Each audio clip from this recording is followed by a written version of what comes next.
Les Ivoiriens sortent actuellement et là, ils nous étonnent. Ouais, vous savez très bien, depuis qu'on a écouté cette affaire de Sidiki Diabaté doit faire son concert en Côte d'Ivoire et tout ce qui va avec, on a vu des Ivoiriens sortir pour être contre ce concert-là. Et là, juste quelques jours avant, on voit que finalement Sidiki Diabaté a annulé le concert. Ou bien on apprend sur la toile que le concert a finalement été annulé. Et qu'est-ce qui étonne? On voit des Ivoiriens encore ressortir, ces mêmes personnes-là qui disaient qu'ils ne devaient pas faire ce concert en Côte d'Ivoire, ressortir pour dire comme quoi ils ne doivent pas annuler le concert. Parce que il en a trop perdu dedans. Ouais, parce que dans cette affaire d'annonce de concert, il a perdu des fans. Des gens qui le kiffaient, qui disent comme quoi il ne doit pas le faire, mais lui aussi il insistait qu'il va le faire. Il y a des gens qui ont commencé par le détester. Pourtant, il aimait bien. Donc, il a perdu des fans et aussi, il a dépensé pour toutes les préparations et tout. Du coup, c'est une raison pour les Ivoiriens, ou bien les Ivoiriens trouvent que c'est une raison qu'il ne doit pas annuler le concert, qu'il doit le faire. Sinon, il perd. Qu'il annule ou bien qu'il reprenne, il perd quand même. Du coup, c'est mieux de le faire. C'est pas moi qui le dis. Je vous laisse regarder les quelques vidéos là et nous revenons pour clôturer. Sidiki Diabaté, faut te battre pour faire concert là. Concert allumé. Il n'y a pas allumé ici. Hein. On ne veut pas concert allumé. Il faut te battre comme tu peux pour faire concert là. Parce que tu as trop à perdre. Tu as trop à perdre que ce concert soit allumé. S'ils ont allumé ce concert, Sidiki Diabaté. Est-ce que tu as vu Chico? Si toi. Tu as vu comment les Maliens sont sortis sur toi?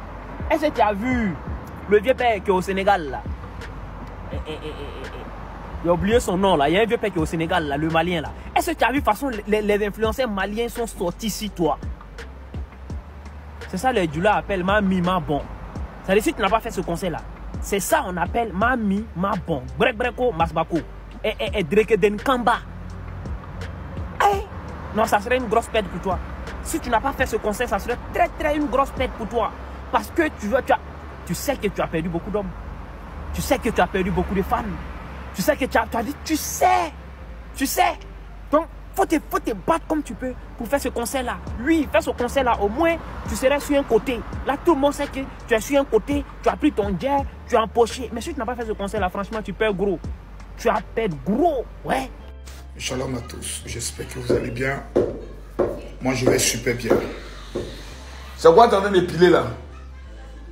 Foutou, samedi. Continue de piler, femme baoulée. Tu es baoulé non? Très bien. On t'y bat. Oh babaouli. C'est bien, ça c'est les baoulés. Les gens du PDC, ils ne sont plus au pouvoir. Mais un jour, vous allez revenir encore. Les Baoulés ont construit ce pays-là. On peut dire le PDC, on va dire les Baoulés. Parce que c'est tous les Ivoiriens qui construisent. Les cyberactivistes RHDP. Moi, je suis un gars libre dans ma tête. Hein. Tout le monde connaît RHDP, que Makosso n'est pas RHDP. Ça, au moins, tout le monde le sait. Quand je rencontre même les ministres, ils disent « Ah, Makosso a été clair, il n'est pas RHDP. Lui, il est pour Côte d'Ivoire. » Et il aime le travail du président Alassane Ouattara. Mais vous faites honte. Vous êtes à un mois des élections présidentielles. Là où vous devez être en train de convaincre les électeurs à aller voter. Les monter dans des panels comme on vote. Aujourd'hui, des jeunes de 18 à 25 ans ont été endoctrinés par des patriotes 2.0 qui ont mis dans leur esprit que le président Alassane Ouattara est le malheur de la Côte d'Ivoire. Là où vous deviez être en train de veiller sur le pouvoir de votre président par rapport au coup d'État que Kémy Séba a pris le soin d'annoncer, vous êtes en train de passer des journées entières sur un conseil de Sidiki Diabaté. Et quand on pose la question du pourquoi il n'y a aucune raison valable de votre clash et vous êtes en train de vous diviser inutilement. Finalement, vous êtes en train de donner raison à Eli Pada. Vous êtes en train de donner raison à Ibrahim Traoré. Vous êtes en train d'ouvrir le boulevard à Soro Guillaume pour venir manipuler l'esprit des gens.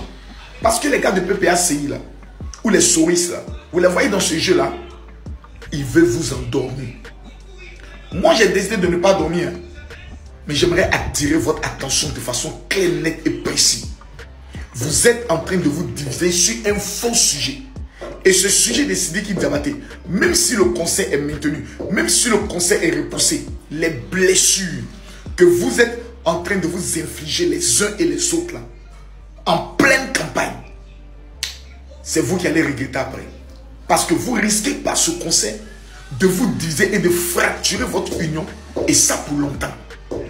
Et ça pour très longtemps.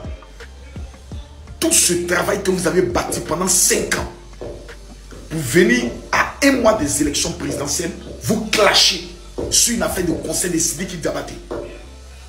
My godness. My godness. Vous voyez les gens de l'opposition se diviser sur un sujet comme ceci. Ils sont unis avec un seul objectif. Comment faire assassiner votre président. Et vous, au lieu de commencer à motiver les gens pour le jeune qu'on va avoir le 1er, le 2 et le 3, vous êtes concentré sur un conseil, c'est-à-dire amuse. Parce qu'un conseil, c'est un moment d'amusement. Pourtant, les vrais enjeux sont là. La dernière fois que nous avons été dans ces genres de tensions, il y a eu 3000 morts. Et votre responsabilité est engagée. Ressaisissez-vous. Merci. Les gars, j'espère que vous allez bien. Les gars, concernant l'affaire du conseil de Sidiki Diabaté là, les gars, arrivé à ce moment, même si vous n'avez pas de dignité là, c'est mieux de vous taire, c'est mieux de fermer votre bouche. Même si vous n'avez pas de dignité pour essayer de vous positionner par rapport à ce combat là, fermez votre bouche. Parce que il faut qu'on se dise les vérités. Est-ce que vous savez que Tebodo Ligoufa, nous, notre artiste ivoirien Tebodo, il était programmé il y a quelques mois au Mali pour aller faire un concert au Mali là-bas. Est-ce que vous savez que Sidiki Diabaté, lui-même, Sidiki Diabaté, il s'est mis à boycotter le concert de Tebodo lui-même. Est-ce que vous savez ça? La population, en plus de ça, la population malienne avait refusé de recevoir Tebodo pour le concert. En plus de ça, Sidiki Diabaté, lui aussi s'est mis dans la danse pour boycotter le concert de Tebodo. Et puis c'est quelqu'un comme ça que vous voulez, genre, aller à son concert. Vous n'avez pas de dignité. Vous écoutez ce qu'il disait. Écoutez. Il vient, je ne sais pas quoi. Franchement, je ne sais pas. Mais je ne sais pas. Mais il y a 2 choses. D'accord. Il a intérêt à ne pas rentrer au Mali. Ça, quand même, pour son propre... Vraiment, les gars, ce qui me fait encore plus mal dans cette histoire, c'est que hier, c'est-à-dire, il y a eu des informations qui sont sorties comme quoi le concert a été annulé. Il y a eu des personnalités publiques et puis culturelles qui sont sorties pour dire que le concert de Sidiki Diabaté a enfin été annulé par les autorités. Dites-vous que quand cette information est sortie, lui en même temps, il est parti faire un post sur son compte Facebook pour afficher maintenant, pour annoncer maintenant la date avec le teaser de la vidéo, pour narguer encore les Ivoiriens, pour se foutre encore de la gueule des Ivoiriens. Franchement, c'est quelqu'un comme ça que vous voulez soutenir. Sidiki Diabaté a été dit encore une fois, sache que à partir de ce moment-là, tu auras à dos une grande partie de la population ivoirienne parce que tu as décidé de leur manquer de respect vis-à-vis comme ça. Alors, c'est un peu ça m'étonne quand même d'écouter qu'il ne doit plus annuler ce concert-là. Pourtant, nous avons vu comment ça a été sur la toile ici. Tout le monde, ou bien presque tout Ivoirien disait que non, il ne doit pas faire le concert. Je me demande si c'est parce que ils ont dit qu'ils ne doivent pas, ou bien ils ne doivent pas faire le concert et ils n'ont pas payé les tickets du concert que finalement Sidiki Diabaté décide d'annuler, ou bien c'est parce qu'ils veulent les écouter. Parce que une partie est que peut-être les gens n'ont pas payé, les gens n'ont pas, finalement s'il le fait, il y aura tellement de places vides sur le terrain. Du coup, ça serait une honte finalement pour lui. Donc il va préférer annuler. Ou carrément, il a décidé d'écouter la voix des Ivoiriens malgré qu'il a eu à faire cette dépense-là sur le concert. Et non seulement ça, malgré qu'il a perdu certaines fans même dans cette histoire, il veut quand même ignorer ou bien il veut quand même annuler. Que pensez-vous? Est-ce que vous trouvez que... Qu'est-ce que vous pensez que ce serait la raison pour laquelle il a annulé le concert? Dites-moi tout cela dans les commentaires, ça me ferait plaisir.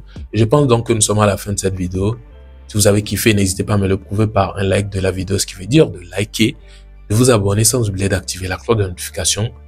Et là, on se retrouve à la prochaine. Portez-vous bien. Ciao.